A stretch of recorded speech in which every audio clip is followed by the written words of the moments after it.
All right, and we're back. This is episode 4 of Couch Radio with ya boys, Shelby and Josh. And we did this one with Shana Falana, a shoegaze band out of New York. They are a two-piece, just like us, and we contacted them. They contacted us back. It was a beautiful relationship. They stopped by Austin. We talked to them, and then that night they played Levitation Fest, which is a rad fest put on in Austin, Texas. They're about to come back for another fest, South by Southwest. So if you're in town, go see them. I know we will be. That's right. These guys got that extra flavor. It was really fun talking to them, so definitely check this one out. Our sponsorships, as per usual, are Waterloo and Monkey Nest Coffee. Josh, very fond of Monkey Nest Coffee. Shelby, very fond of Waterloo Records. And also Monkey Nest Coffee. And Josh... Also Waterloo Records. And we like those things. Both of them. If you're looking for coffee, maybe check out Monkey Nest. If you're looking for pretty much anything fun, including records, you want vinyl, you want tapes, you want CDs, maybe VHS. I know they got DVDs in there. They also got socks. They have it all. Check it out at Waterloo. 10% off. 10% off. That's all Josh wants. 10% off. 10% off. Everybody, okay, fine. We'll get to the discount. If you drop the podcast, Couch Radio, if you mention Couch Radio at checkout, ask for 10% off. The other night. Strong arm them until they give it to you, dude, because we have an agreement. The other night at Monkey Nest Coffee, a man behind me, I said, say Couch Radio when you check out. You get 10% off. He's like, are you serious? I was like, yes. And he's like, Couch Radio? And he got the discount, and he was like, I'm going to tell everybody about this. And he was just a favor guy. I don't even know, that wasn't even his money that he saved. He's an angel. He saved somebody else's money. Mm-hmm. A true angel. So if you would like to ascend the ranks into the angels, Couch Radio. Couch Radio. Okay, we're going to get this thing going, but before we do... if you want to listen to some music that we make other than just listening to us talk, go ahead and go to the search bar, Spotify, put in first names, bam, you're listening to Josh play the guitarra, Shelby poorly trilling his R's and playing the drums. Check us out. At First Names Music on Instagram and Twitter. Then firstnamesmusic.com for music, podcasts, and videos. All right, let's go. Love you.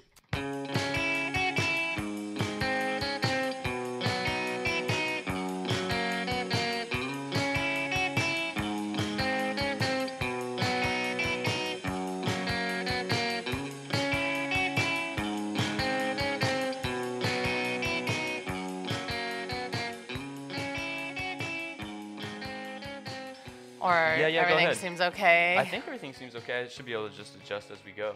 Okay, great. Sorry to be rushing. We're just, like I said, we just a little bit of a tight schedule.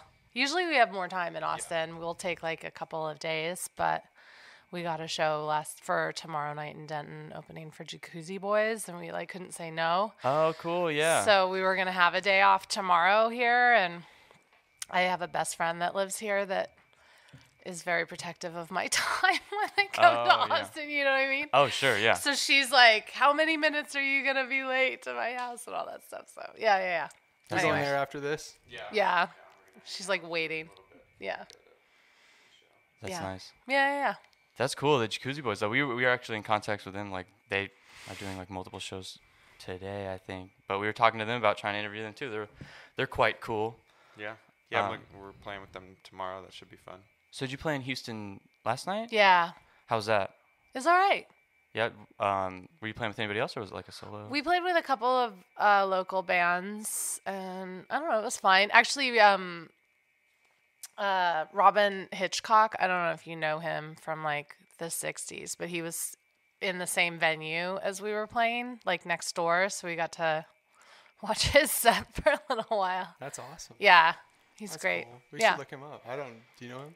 Yeah, I don't know. The name seems so familiar. He's a British songwriter from the 60s that was... A band called the Soft Boys. Yeah. That are sort of infamous from the late 70s, late 60s, early 70s. Yeah. Okay. Solo for a long time. Yeah, I've heard of the Soft Boys. Yeah, for sure.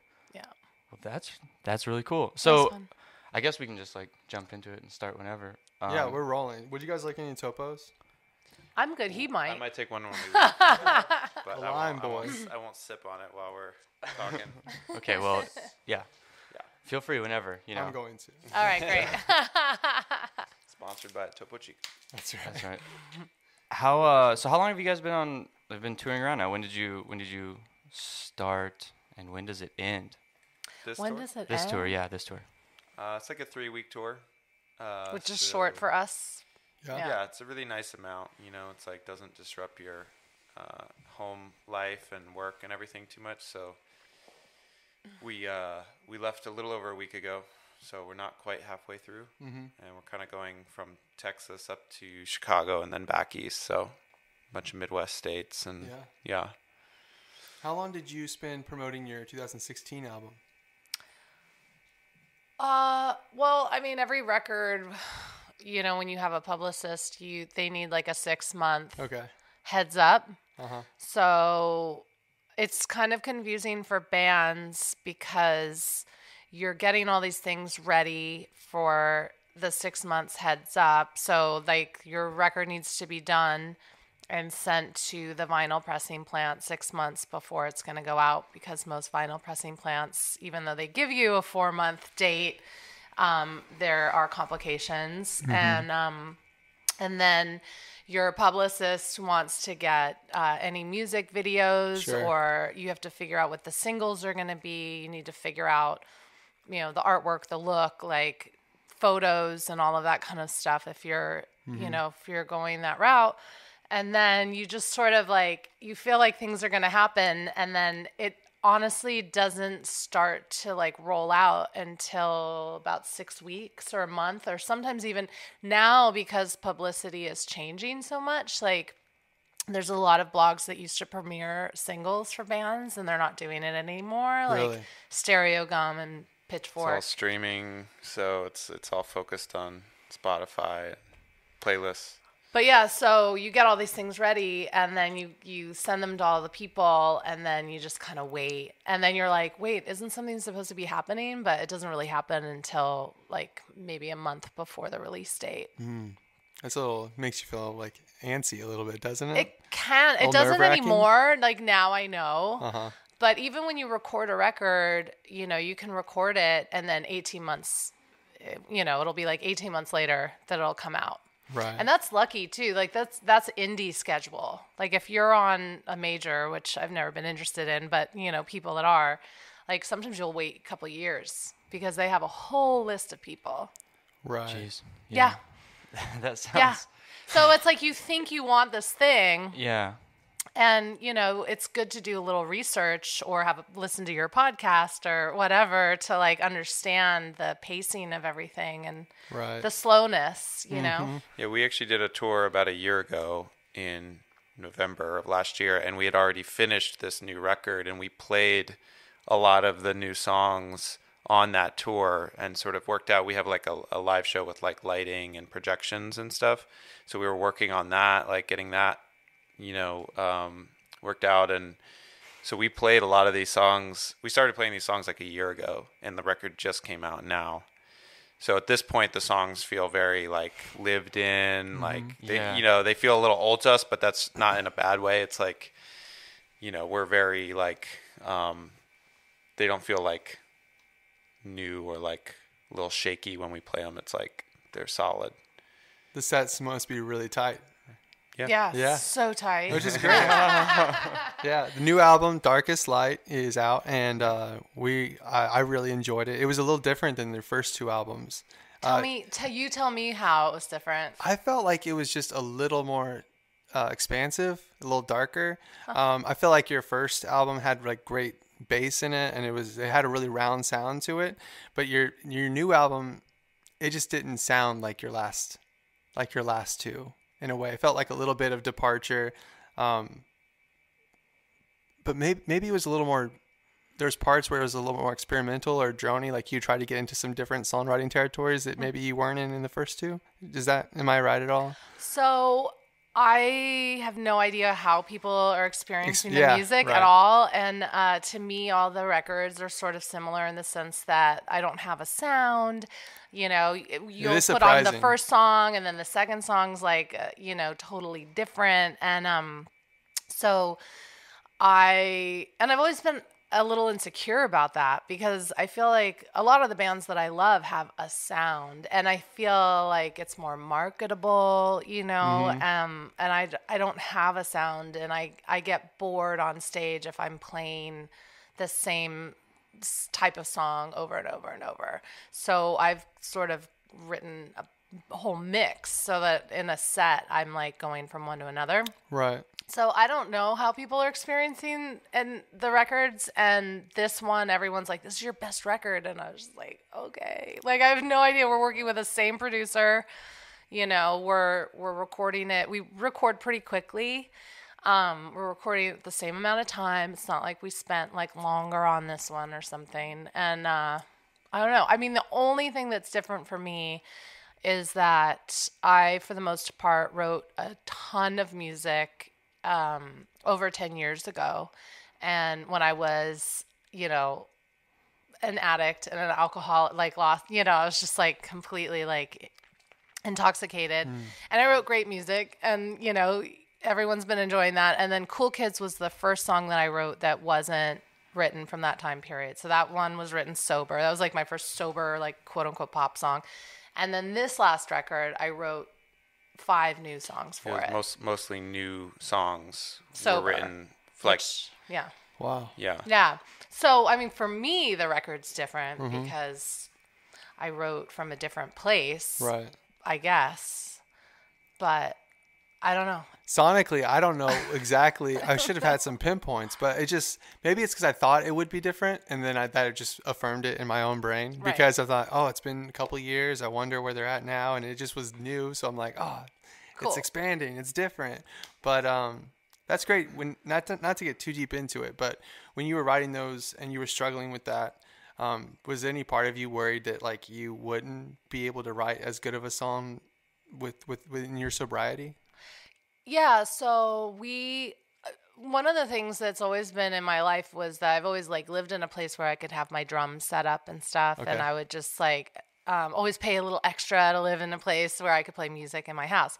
And ever since we moved, we live 2 hours north of Brooklyn in New York, in this town, and we were renting apartments right now.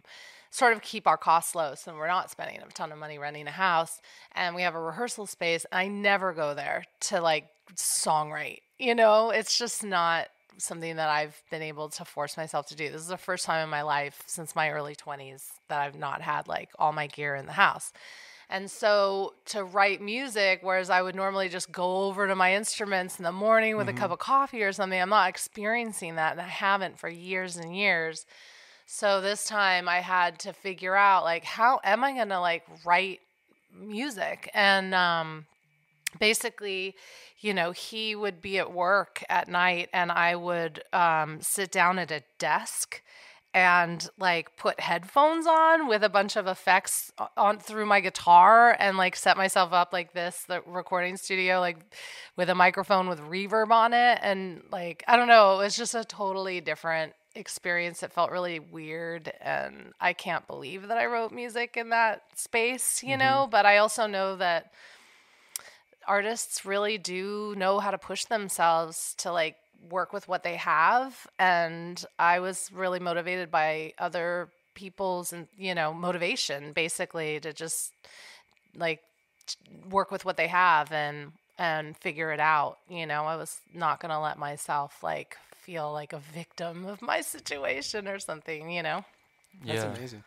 Do like when you have those creative limitations in place like that, like a new recording setup where you might not have, everything at your disposal, do you feel like that like expands like your creative boundaries in certain ways that you might not have like realized, like having certain limitations like kind of forces you to be like more creative in like different ways? And does that bleed into your songwriting at all, or? I don't know yet. Well, you were, because when you basically were like demoing songs, you were using programmed drums and keyboard sounds, like digital sounds that, if you had been in a rehearsal space, you might have been more like running a keyboard through an amp or playing drums, or you know what I mean. Like I think somehow, some way, it definitely like affects the way the songs come together. And then with those demos, like you sort of had different ideas that were going on, and then we would go together to the space and start playing them like for real, and it would start to evolve more once you add real drums and real guitars. Well, a good example would be the song title Darkest Light. So the time signature in that I originally wrote was even weirder than what's on the recording. And when we went to the rehearsal space and you started playing it, Mike is, the drummer and has to play these songs live. And he was like, I'm not doing that. Like, it just doesn't sound right. And you actually it was like a weird thing different beat. You were like in one time and I was in another, and it would sort of line up occasionally. And it was like really hard to like wrap, just find the rhythm of it. So we tweaked the riff a little bit to like make it a little more, solid. Workable, yeah. And then that shaped how the rest of the song, came out. Interesting. Yeah. I mean, is it? I don't know. No, I mean, it really is. Okay. We love talking about like the writing process. Oh, really? Everything Music like stuff, that. Okay. We're nerds like that. So that's the listeners of this podcast. We tell them we're here to ask bands like the questions that we're interested in. Yeah, as go far for as it. like Yeah. who wants to. There's probably a niche group of people. I know Shauna's very like, we always like when we record and when we go to the studio, it's like the songs are written, but you're not like super meticulous, like everything's got to be this way and that way. You go in sort of open-ended, and with our producer Dan Goodwin, who's an amazing musician, can play anything, and so he'll throw like synths on stuff or a guitar part, and we just go in, and it's sort of like first thought, best thought, like don't overthink it too much, don't do 20 takes on one guitar part. Like if it sounds good, like move on to the next thing. So I think the songs definitely go into the studio probably like 75% done, and then we sort of figure out that last chunk of it in the studio with Dan, with our ideas and trying stuff. I was relieved because some of the demos had like Darkest Light again has these strings on it. And it was just like some sort of plug-in thing that I'd had in my Pro Tools, and we couldn't replicate it. And I was just like, Dan, can we just use the demo? So like some of the tracks that are on the record, or like the organ on Who We Are is from my demo session. Like we just put them in. I was also surprised because the first two records we did with Dan, he had all these plugins in his computer, and I just loved them because he's also a filmmaker, and so he has like crazy plugins. I think this program I think it is. Is it Omni? I know that's a band, but anyway, there's just all these great like programs that have like all these crazy sounds that you can use for your record. And Dan had gotten rid of all of it. When we came in on the third record, he was like, oh yeah, no, I don't have that stuff anymore. Like I'm done with plugins. I'm like, oh, no. I'm just going to do all analog, which is very inspiring and wonderful, but it was not what I was like hoping for. So we ended up using a lot of the demo synthy stuff that I had already put in there, So there's a mix of like these sort of like, for lack of a better word, like cheaper digital sounds that anyone with a MIDI keyboard and Pro Tools can pull up, and then mixed with like analog synths and analog organs, and sort of like that's what I mean. Not overthinking it, not being like, oh, we have to recreate this organ sound with the real thing, and I'm not put 10 mics on it. It was like, it sounds great. Like let's just move on. Like sounds great, and so that's kind of been the approach. Yeah, that's kind of an interesting thing with like musicians. For some reason, there's like this thought that like being a purist or something, that you have to like, well, I guess like putting maybe process or like what you're using over the final product, when in reality it's like I just want to make, maybe you just want to make like the song be as best as it can, like using whatever materials that you have at your disposal. And I think sometimes it's just easy to get lost in the like the coolness of using like There's this infinite old Moog or possibilities now with digital recording, so that can be problematic if you want to get a sense of trying every option. You know, it's like if you go into the ice cream store and you want to try every flavor to figure out which one you want to try. It's like we're like going in knowing what we want to get, and we're just like going for it. Yeah. It is a rabbit I'm thinking about ice cream now, so Yeah, you guys are getting ice cream after this for sure. Yeah, 'cause that's really interesting because there's like this crazy line where you have to like cut things like creatively. You kind of have to like understand maybe even like when to like stop and be like it's fine, rather than, because you could probably fine tune something to death, or like even just cut something out altogether, you know, that you put so much time in. I find that with like songwriting to be the case. Do you guys have trouble like killing your darling, so to speak, or do you is it easy for you to like work on something for a long time, be like, you know what, it's just not working, let's do this instead? Like, Well, so that we have a song called "Go," which was on our first record, and that song was another song. And I took that old song and reworked it and like pulled all the parts that I thought were solid.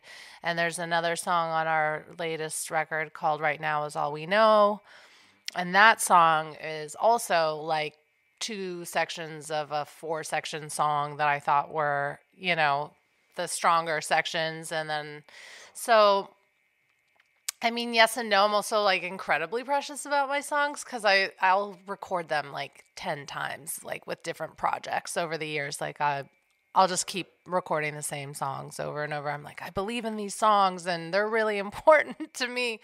But I've learned how to also just like trim the fat on stuff and just keep moving forward, you know, and just pulling whatever I think is actually the strongest instead of trying to make it all work. I think that's impressive because obviously you've held on to these songs for a while, Yeah. but now you've gotten to a point of to a where hoarder. you don't hate them or you love them so much that you're not okay with editing or changing them. So it's pretty impressive that you have them, but you still have an objectivity about them. And I think, you know, all as long as they're still alive, like, you know, then it's like, all right, so the original was called "You Know," and then now it's "Right Now Is All You Know," which it's like a section of the original "You Know," but it's still alive to me because it's Right. in this other form. Sure. So it's, I don't know, it's weird. Yeah. Music relationships are weird. Do you think that, like, I know for me, if I'm trying to do a part, I'll mess it up. And I think it's like, oh, I have to redo it. But Shelby will be right there, and he'll be like, no, that one's actually pretty cool. Let's keep that one. Do you feel like as a two-piece, like mistakes you guys... are always yeah, Yeah. 100%. I mean, that's why demos. I don't know. My feeling is with bands I love and music that I've written or that we've written, like, you always get attached to the demos, and they're usually like filled with mistakes or you know, lo-fi recordings, you know, and like so I think there's something to going into the studio. Like, we go into the studio without, like I said, super refining the songs, so they're still a little fresh to me. I know, like, for me on drums, I'm still figuring out exactly what I want to play on the song, and sometimes I'm figuring that out as we're doing the takes, you know, and I might make a mistake or go for something that I hadn't gone for before. And, you know, most of the time that's what we end up wanting to use. And then, you know, we go out and like I said, we toured last year. I mean, now I'm playing extra parts or different parts on the songs now live that aren't on the record because my relationship with the song keeps changing, and what I like, what I hear, what I, you know, so it is sort of like an ever evolving thing. So these songs, like, I always think of it like you go into the studio, you're getting those songs at that moment in time. They might have been something before, they might become something else later. And they're just kind of like a polished up version of what they are at that moment, Right. So if you think of it in those terms, you're less attached to those recordings and being like, this is the definitive version. Like, it's like, that's, that's just one of many versions, and It's also like, how precious do you want to be about your music? Like, there's just so much music to listen to and to write and to play. So Driving yourself crazy about one song could stop you from even making another song that you're supposed to be making, or that you could be making, because you're so focused on getting this one, beating it like a dead horse or something, and then you don't even like that song anymore. And we don't have a lot of cooks in the kitchen. It's like, just, you write the majority of everything, and then like myself and Dan, our producer, like, we'll write little things, little icing on the cake things. And like, we don't have a label or a manager or someone who's like coming in and saying anything. It's like, so we have like that, like I would assume most, indie bands these days, it's like you have pretty much free reign to make what you want to make artistically, and then unless you're doing something really crazy off the rails, like, that's what the label is going to put out. So in that way, like that, and like streaming and everything is very like, it does kind of, I know for us on this record, it brought our focus totally to like, well, we don't need a single, we don't need a radio friendly single or whatever. Like, we can just release what we want. The first song we put out is like very quiet and very different from all the other stuff. It's not like a radio friendly song. And it's like, because we're just doing what we want to do artistically. There's no system we're like having to consider in that way, I guess. And you like being that control, that DIY kind of thing, where you don't have other people telling you what needs to be done. I mean, I've written songs for radio before. It's a skill. That's awesome. Oh yeah. I mean, I'm not saying that they got released or anything, but I have like written songs like, oh, this would make a great beer commercial or something like that. Like, like, I don't know. I don't care. I feel like for me, I'm just like a musical person, and I just love making all different types of music. So, and then having control, yes, and then no, because I've learned over time that it's actually better to like, relinquish control. Like, find people that you totally trust and can just let go with, so you're not battling your friends, because then no one's going to want to work with you, because you're going to be a pain in the butt. But yeah, find people that you trust, that you like their input, and then just tell them, like, go for it. Yeah. That's really interesting, because I think most, like, indie musicians can probably relate to the feeling of like being afraid to relinquish control of like so many different aspects. And a lot of the bands that I like that you see get really successful, that are kind of like doing their own thing, it seems like they've found like one person to like, oh, we like this guy's art and he does all of our art or whatever. And like, or like producer or whatever. So that's like, I mean, how's that navigating, like finding other people even? Because it seems difficult to find people who share a vision kind of, that might connect to your vision. So how have you found people to like, collaborate with? Well, I would say that's why I'm a two-piece. And I've been a two-piece for pretty much like the last 20 years. I mean, Mike and I have been together for 8, but in the past, I've also just had one other person, usually, always female, actually, that I've done music with. And I feel like that I can handle, the collaboration of another person.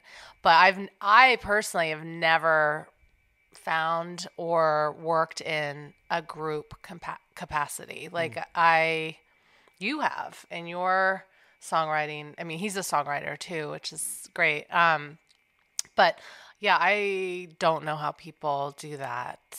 I mean, I guess they fight sometimes, well, in terms of like releasing, but a like, two-piece is great. Releasing this album and recording it and stuff, we just made a decision, like, a while ago, that like we wanted to just work with people that we're friends with, who we like get along with, and have that art. There's sort of a built-in shared vision already that we already sort of like know.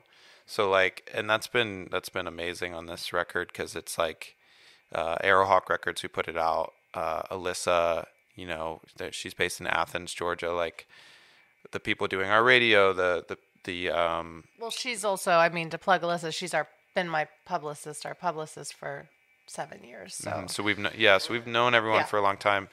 The guy Dan who recorded it also made 2 music videos, and his partner Monique photographed everything, and that's been our press photos and our album cover and everything. So it's been this really like small, tight-knit group of people that we are friends with, and we can just text, and it's like not going through you know, any layers of people or, you know, that type of thing. So that's really that's built just, a community. Yeah, it's just made it. I mean, it's made all that stuff, all the work you have to do for the album release, just that much more enjoyable. To be honest, that's great.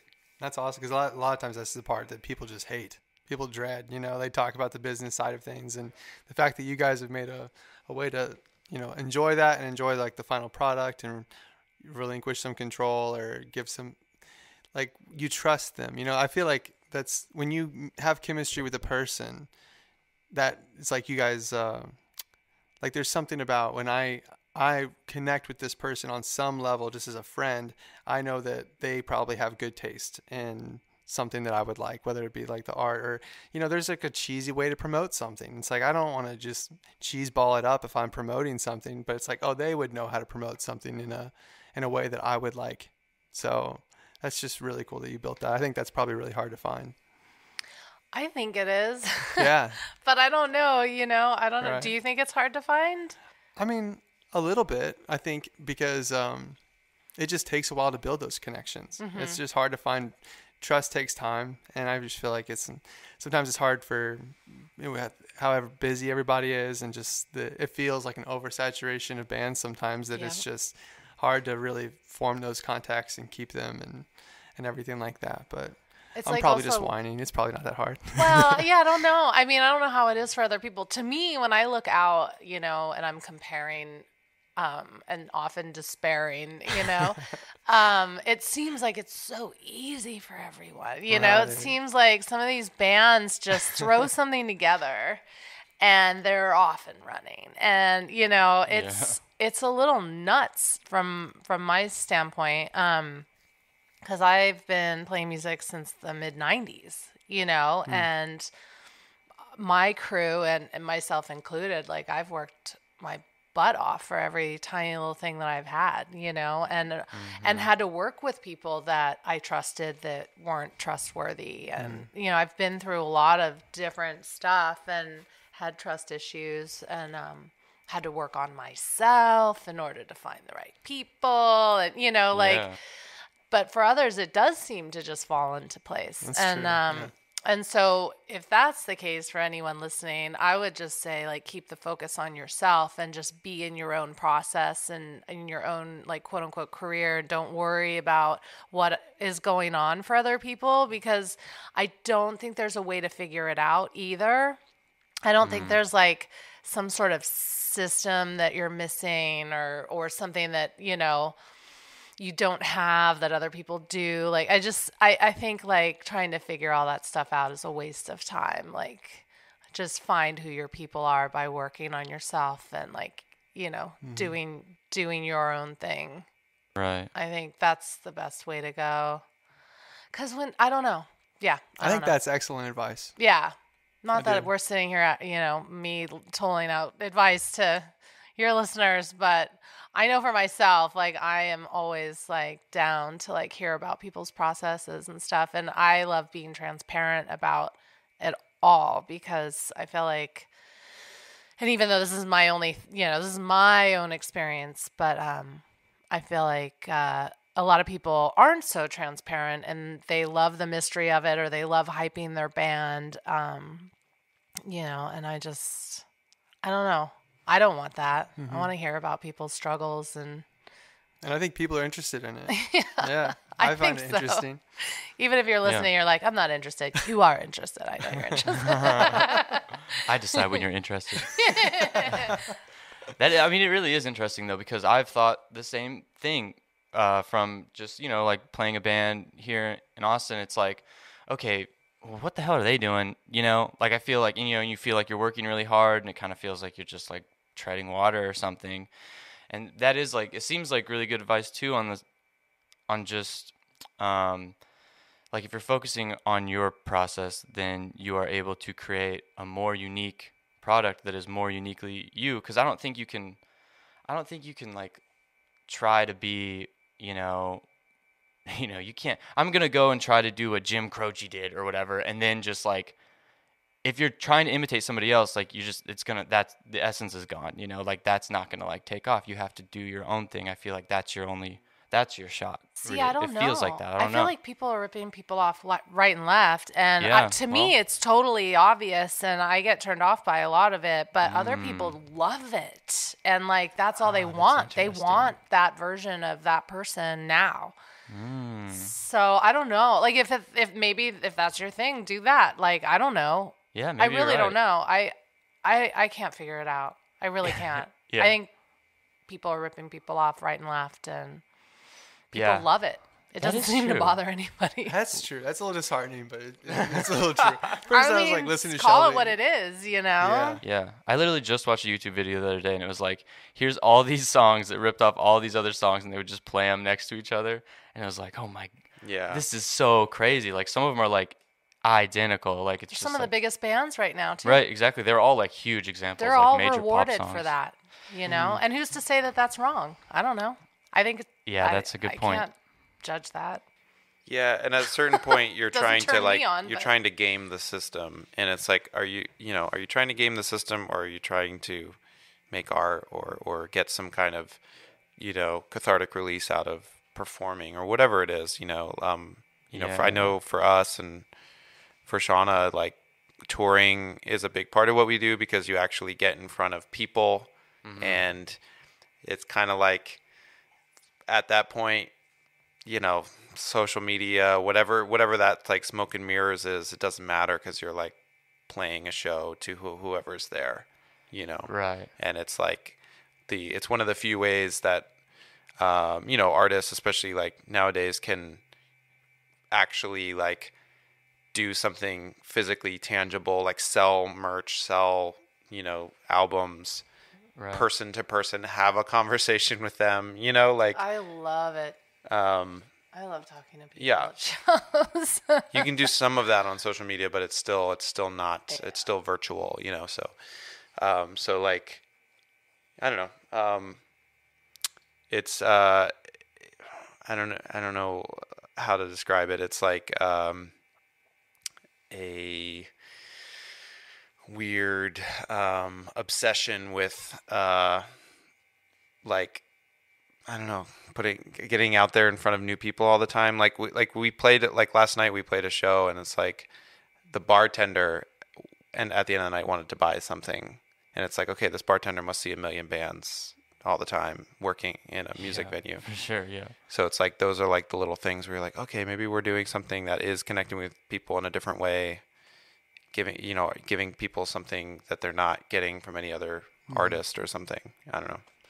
That feels real. And the social media thing is interesting too, because, and maybe you can speak to this, because like as you said that you started in the mid 90s, like, and so the landscape has changed so much in like the last 3 years, let alone in the last 15 or whatever.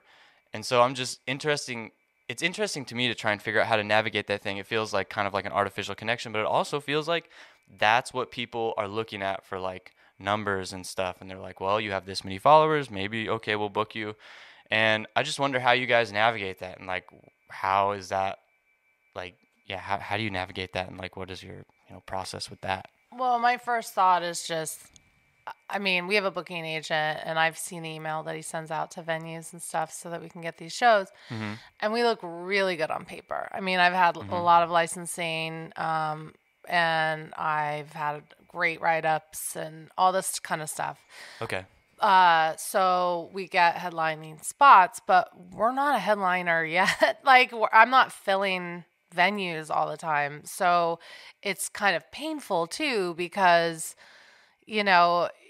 I don't know what I'm trying to say exactly, but it's the smoke and mirrors thing. The like a band could be really big online. He runs a music venue where we are, and he'll get like an incredible band, that's got huge numbers online, but we'll play to 20 people in our town because it depends on what market you're in, and so even these bands that are super successful.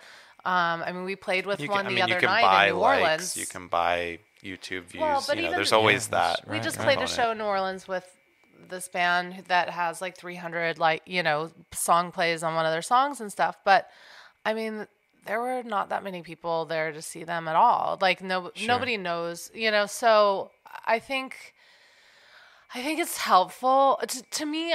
I'm someone that I think it's important to do a little bit of everything, right?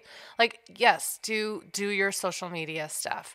Also have really good music. Like, spend time like making a good quote unquote product, spend time doing a little bit of everything. I think that dumping your focus into one of these aspects is just, I don't know, it's dissatisfying too. Like, what if that doesn't help you?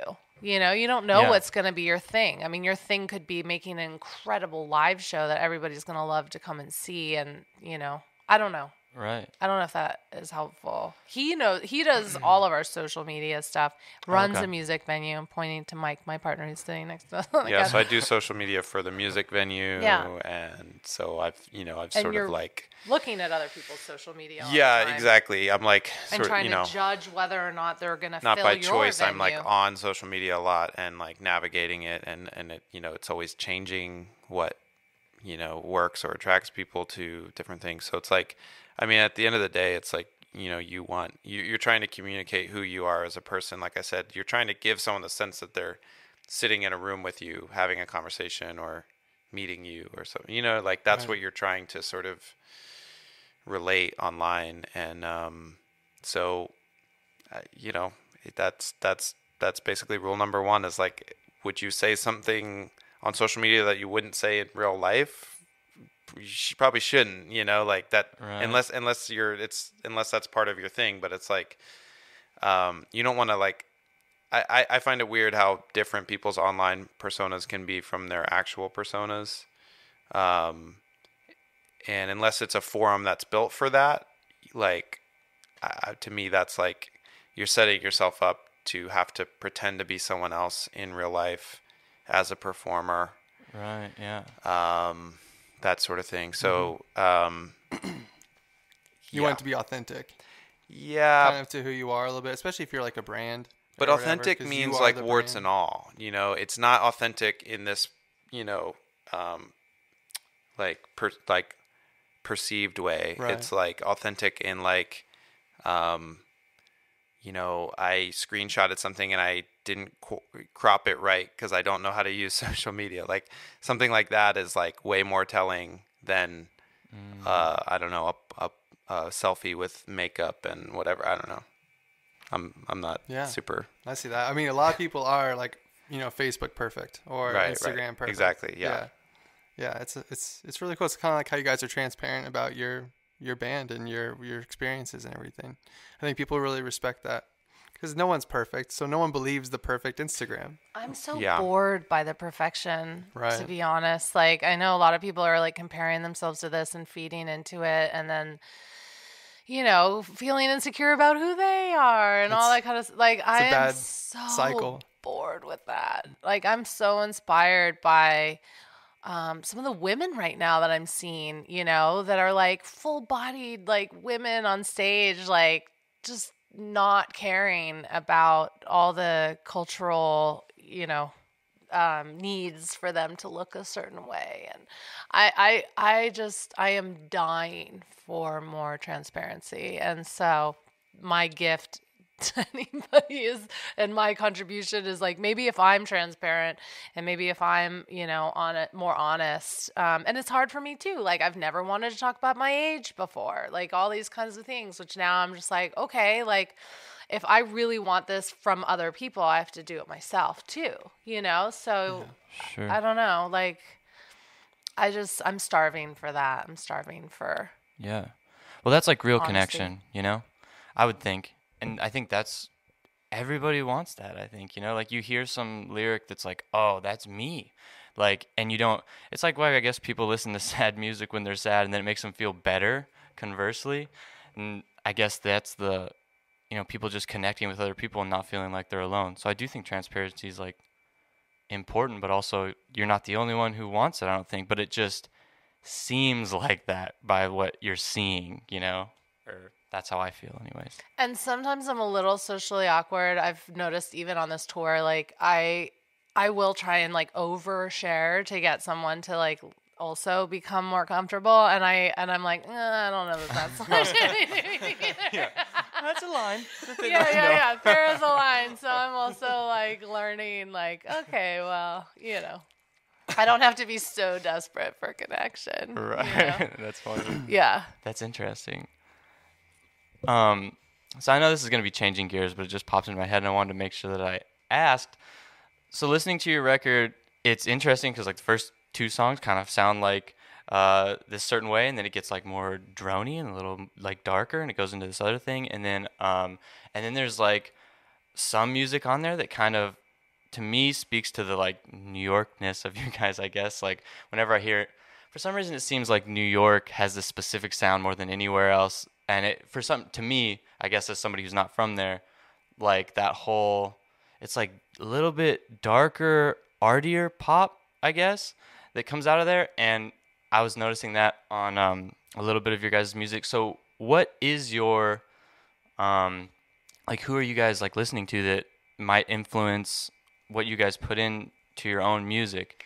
Is it a lot of New York artists? Is there a lot of local people you're listening to, or is it I don't know, do you notice that at all?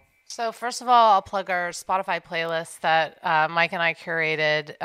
You can go on to Spotify. It's called Darkest Primer. Yeah, if you look us up on Spotify, it's listed there. And that definitely has like about 20 songs or something. And then I'm originally from San Francisco. Oh, okay. So well, that's interesting. I still don't consider myself a New Yorker, but when I moved to New York in 2003, one of the first bands that I was obsessed with was Interpol. Oh yeah, yeah. And they, though, from what I was told, were ripping off Joy Division and like some of these like darker synthy, bands from back in the 80s. So I feel like, and some of the bands that we were even just listening to yesterday from his 2015 playlist, like Viet Cong now, called Preoccupations, like they're one of my favorite bands, live and recorded. And they're totally ripping off, Peter Murphy and Bauhaus and, I don't know, all sorts of like darker bands from the 80s. Post-punk. Yeah. So, but they sound like New York to me, and they're from Canada. So I don't know. I don't know what that sound really is. I feel like New Yorkers are just maybe New York has distilled edgy, it maybe to a more specific thing, but it's definitely like when I think about a lot of the bands we listen like to. Dive, sorry to cut you off, but now I'm also thinking of Dive, DIIV. Like they're also like they're a New Yorker band and they're on Captured A lot of the Tracks stuff we bands. listen to is from, England and Europe, and then like one of your favorite bands is Black Angels from Austin. True. Like, I think it's like, to a certain extent, of course, like where you come out of is going to influence your sound, but like, it's really about the people creating it, I think. New York is not afraid of reverb. Yeah, That's true. Yeah, for sure. Yeah. Every sound man in New York knows to like put reverb Just on drench the it. vocals. Yeah. Yeah. Anyway. That's interesting. I hear the Black Angels, like, I don't, like, definitely I could see you guys, like, playing a show together, that, like, you guys have a similar Keep vibe. envisioning. Yeah. I would love that. Well, I mean, we're playing Levitation tonight, and that was like, used to be Austin Psych Fest. It's just like, oh, awesome. That's like a little bucket list thing for us. Like, cool. Oh, yeah. Yeah. You know, the lineup Black is Angel, amazing. yeah. It's like all the new bands that we listen to are pretty much playing this festival. Oh It's yeah, and A nuts. Place to Bury Strangers are playing tonight too, which is gonna be awesome. Yeah, this is like a really like, and this is like a, looking at the lineup of it, it's like, oh man, this is like a pretty sick lineup. Just it's crazy, and I wonder, like, does that matter to you that like, okay, like yeah, this is a crazy lineup, and we're in this lineup, or is it just like you're like we'll play whatever, it doesn't really matter, or is it like, is there? Because I mean, shit, if I would have been asked to play Levitation, I'd be like, look at all these crazy bands, this is so rad. I don't know if you guys like particularly connect with like that at all, or if you're just like we'll just play wherever, we're just doing our own thing. I would say just yes, we will play whatever, Yeah. and yes, we're excited that it's a good whatever, you know, Yeah, because sure. like when you say yes, you're hoping, and then when it's actually like something that you love, it's like even better. Yeah, But I that's feel nice. like, you know, we're still selective, but we also like we love playing. Yeah, and I would say it's not like we don't go into shows thinking it's not so much about how many people are going to be there, but like are those people that are potentially going to be into what we're doing. So we'd rather play to 20 people who are like going to be super into what we're doing than 100 people who are like there to see the other band. And I'll say, yeah, we say yes a little bit less now. We did say Yeah. yes a lot in the past. So like Levitation is like, okay, cool. So the audience that's going to be there, whoever it is that they came to see, whether they've ever heard of us or not, whoever's in the room is going to be way more in tune with what we're doing. And that's like, you don't always get that, you know, at shows. So, yeah, I started booking, like we have an agent and he'll like, but I'll try and book the bands that we're going to play with, Right. you know, so that at least we're playing with people that we want to see and that we feel like would appreciate what we're doing. And there's nothing worse than like if we play with a jam band, which is like we have never nothing against jam band music, but it's like whoever comes to see them, the chances of them liking what we're doing are so slim. Yeah. You know, whereas if we play with a shoegaze band, the chances of them liking what we're doing are just so much higher. And that's the whole point of touring. Like I was saying, is like you want those fans you already have to come out, but it's also like meeting new people, making new fans, connecting with new people, you know, in areas that you may not have been in before. So That definitely makes sense. Quality over quantity. yeah, totally. 100%. It's someone who's going to really go and like follow you on those things and like get your new record and like tell their friends about you. Like that's the ideal fan, you know? For sure. So I know you have a best friend to get to soon, but I just want to dive into the technicalness of like your gear. You're talking about shoegaze bands, just like your pedal board. What's going on there? How you guys play to a click track, correct? Yeah, because there's so much going on sonically, but I'm watching two people, you know. So, what's the work that goes into the click track, and what kind of effects do you enjoy using? I know we spoke about reverb a little bit, but like, what reverb pedal do you use? Just diving into that. So first and foremost, I would love to have a band.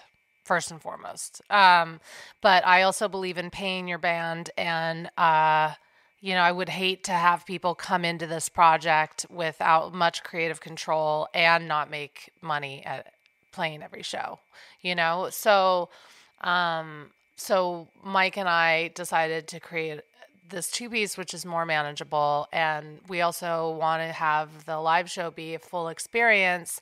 And as much as I love, like, you know, we have like a set called the lo-fi set, which is stripped down and doesn't have backing tracks, no reverb on the vocal. It's like a totally different sound.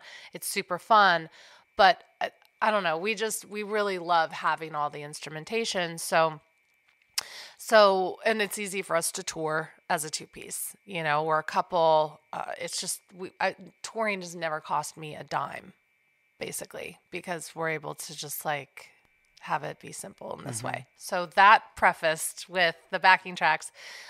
So, you know, we go in and record a record and it's recorded really well. And the backing tracks, we have all these stems and we make the songs basically from all the tracks on the record.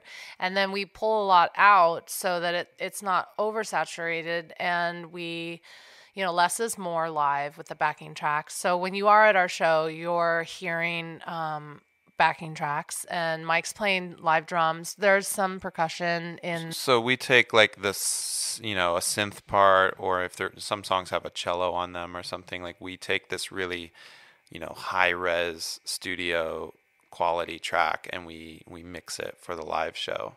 So it's like, there might be a little extra guitar part or, a bass part or something like that, but it's all really high quality audio from the studio. And we just work really hard on mixing it and getting it to sort of sit in, in a way where it's like what we're doing live, the drums, the guitar, the vocals are like, sort of on top of everything. And then there's this nice bed of sounds that sort of flesh it out and make it sound like we're a 3 or 4 piece. And then,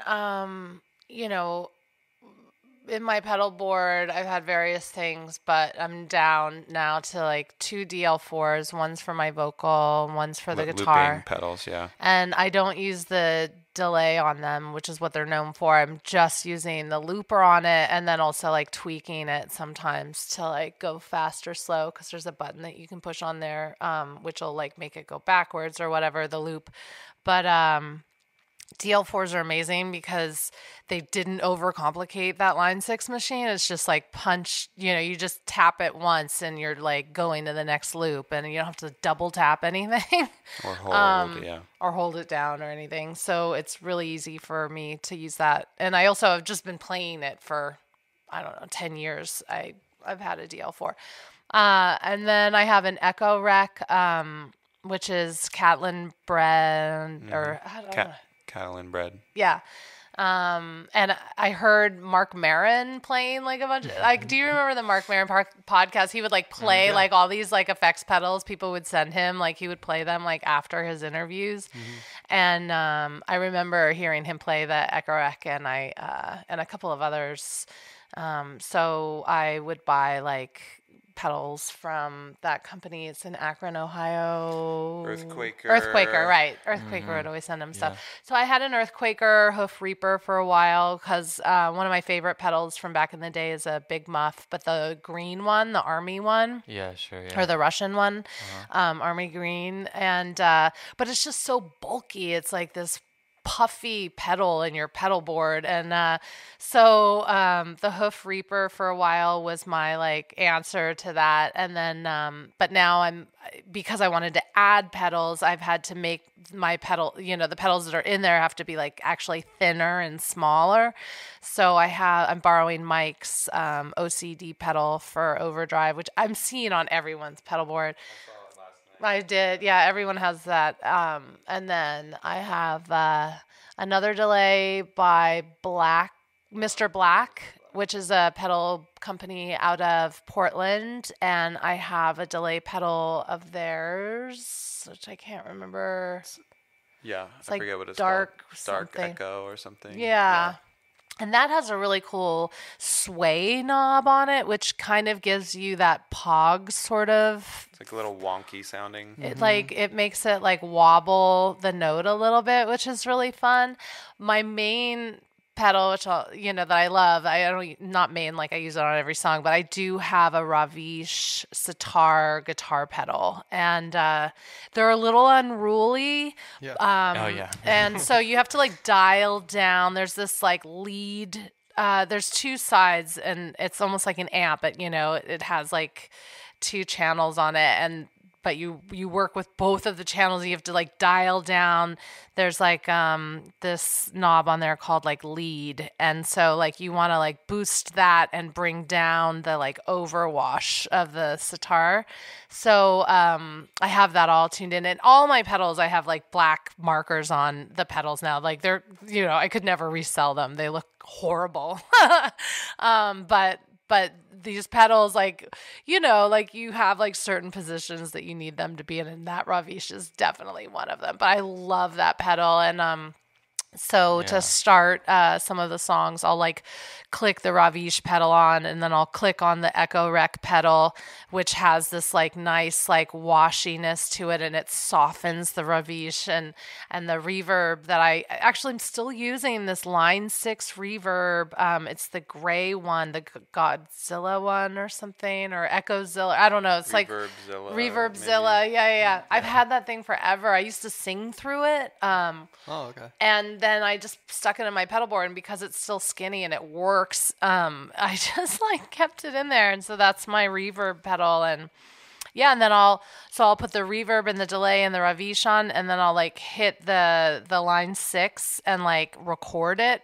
And then I'll play it backwards, like you can double tap this thing on the Line 6 and it'll like loop it backwards. And that's a lot of what my sound is like in the combinations yeah. of pedals and then looping and then my guitar is Yeah. tuned to like an open D tuning, so half the time it sounds like a bass, honestly. Right. I was watching you play some live like radio Right. performances, Right, and right, you're doing some like I was like, is she playing? I was looking at the headstock to see if you were playing a bass or not, because you were Right. playing like what seemed like a bass line, Right. and it sounded low, and Right. it was really cool though.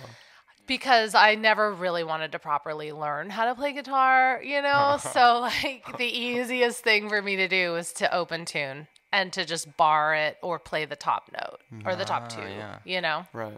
or bottom. I don't even know the terminology, but What's your main guitar that you like to play? my main guitar forever is this 1969 SG, Gibson SG, and I don't take it on the road anymore because I'm just so sentimental. Every song I've ever written was written on that guitar. Wow. And my nice. Gemini 1 Ampeg amp. So they are safe at home. And now I have, what do I have? A Jaguar. And it's like a little bit modded, like it's a shorter neck, maybe? yeah, the neck's a little shorter, and then like our What's my friend amp? like put like tuning locks and just it's just like a good road ready Right. Workhorse. guitar, yeah. And What's then the amp that I'm you have a using? DeVille tube, okay. 112 Or, Cool. DeVille, hot rod DeVille, Hot Rod, yeah. yeah, which is Cool. like super loud and Yeah. has a good tone, Chunky. but it's also like I like a workhorse. clean tone. It can get kicked around in the van and it's fine. Yeah. And That's nice. yeah. Yeah, I just recently rented one of those sitar pedals, and I love it. But it's like I found this spot and made this riff, and I'm like, this sounds sick. But it's like I can't touch it almost. I'm like, if I touch it anywhere, it's just gonna like, and then I have to like go back. It just like It's tough. starts like shooting notes at you. You're like, Gets really harsh, right? Yeah. Yeah. And I'm just like, I don't know, like, because I thought like, oh, this sounds cool, and then I start messing with it. I'm like, okay, none of this sounds cool anymore. Like I have to like go back. But like, yeah, that's sick. And also, I wanted to ask, so are you running your vocals through pedals? Yeah, I have a TC Helicon, which Oh, okay. I, it was just recommended to me over and over and over again. But I used to just sing through a reverb pedal, basically. Yeah, was that tough, like singing through the pedal? Like, did you get a lot of feedback? Because we've talked about that a lot. It's but not it so much seems the like- pedal that was tough. It was more about like, so when you have an XLR and you're going into quarter inch, Right. which is what you have to do when you're going to sing through a pedal, you have to get one of those adapter, Right, yeah, those. You and lose a that, lot of signal. Yeah, you'll either lose the signal of the vocal or you have this like bulky, stiff thing that's I can't remember what it's called right now, but it actually keeps the signal hot. The Transformer. And Yeah. that thing would like it starts to bend and fall out over time, because it's just going into this like one like piece of the pedal, and it's just not it's not durable. And so the TC Helicon has an XLR in and an XLR out, and I actually have like a transformer, I think too, that I had my friend make for me that I plug my mic that into. works better in the pedal board, so Yeah. like it's not a cable that's sticking out that can get bent and crunched. It's like Right. But don't box, don't let like sound people like complain about reverb on your vocals. They're just being super lazy and opinionated. I So love that. That's great. don't yeah. Well, that was an example of questions just for Shelby and I that no one else will care. But Yeah, I don't know, we'll see. Somebody will care. Somebody will care. It's just Everybody This is goes to a funny. quit board, right? There's a lot of people who do that. But thank you so much for your time. It's been great. Really appreciate it. Excited for you guys for tonight. I know that's a thing on the list of to-dos, of accomplishments. So one thing we do to finish up is we talk about just a couple influences, because we have this Spotify playlist like you guys have, and it's just a couch radio playlist where we're going to put one of your songs and then just a couple of songs that inspired you or songs that you're listening to right now. That Maybe you would while you're recommend. driving. Yeah, that you'd or recommend. whatever. Go ahead. Me? Yes, you. Well, Shauna turned me on like not even that long ago, maybe like 2 years ago, to Depeche Mode, which like I knew some of their songs are like huge hits, but yeah, some of the like album cuts and stuff and lesser known singles, and so we covered one of their songs on the last record, and then the record that's on, Black Celebration, is the record. Like so many good songs on that. And then that sort of led me more into a greater appreciation for like Tears for Fears and like this whole. Oh, yeah. We were just listening to Susie and the Banshees, so like this whole '80s pop thing that I'd kind of written off in my mind, and I'm now getting more into the sounds and stuff that they had going on. And that's what you're recommending for them? That's like what I'm. That's what I'm. Other than like new music, that's like what I'm primarily All right. digging around on. Fantastic right now. answer. That's what we'll leave then. I loved it. That's it. Works for me. I can't complain about 80s music. So. Yeah. Love it. All right. It was a great Yeah, treat. thank you so much. guys Yeah, so thank much. you very much.